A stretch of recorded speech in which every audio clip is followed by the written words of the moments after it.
So, Brian, we started the new campaign, commercial campaign for Old Clothes for New Players. Do you want to tell us a little more about this?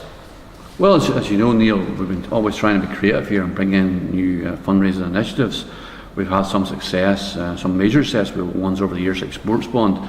It's all to get all the supporters and everybody at the club working together in this one, and we're very lucky to have the support of the used clothing company and Robert Dunlop, who's come to the game today.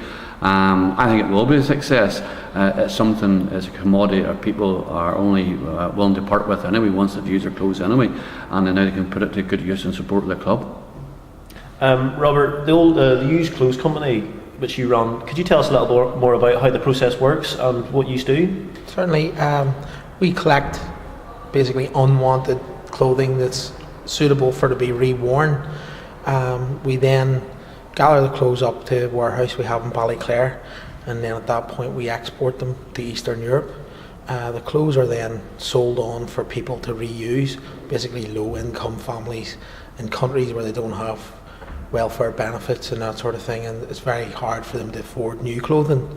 Now we're all sports fans as such that work for me and with me, and looking to get involved with as many teams within the Irish League, and I'm grateful to Ballymena United for the opportunity to launch this programme with them. As you say, we're the first Irish League club to take up this opportunity. What other clubs or societies within the country are currently using this system? Well, initially we were set up to do a Bags to School programme where we'd done recycling through mostly primary school education. We then moved into churches and then in the other sports groups. Currently we're doing quite a lot of collections with rugby teams, both in the amateur and within their own league.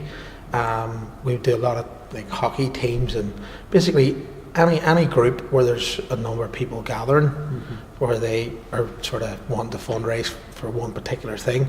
It's a great way of doing it because you're constantly asking people to support them by donating money, and this way, particularly in the current environment, it's easier for people to supply old clothes and that than to continuously hand out money.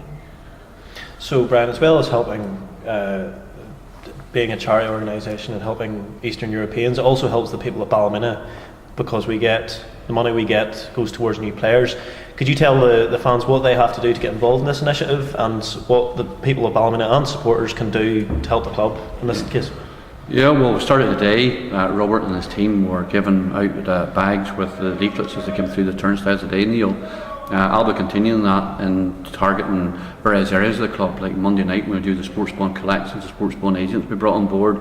We're hoping to get the Youth Academy involved at a later stage, and obviously even the first team panel, right down to the stewards. It's all aspects of the club to get them working together in the present environment. It's a very good point that Robert made. We're always going back to supporters for money. We're not going back this time for money, we're looking for donations, and there's a slightly different angle, but it helps the club immensely, and we're very fortunate to be working and have Robert's experience in handling this type of operation.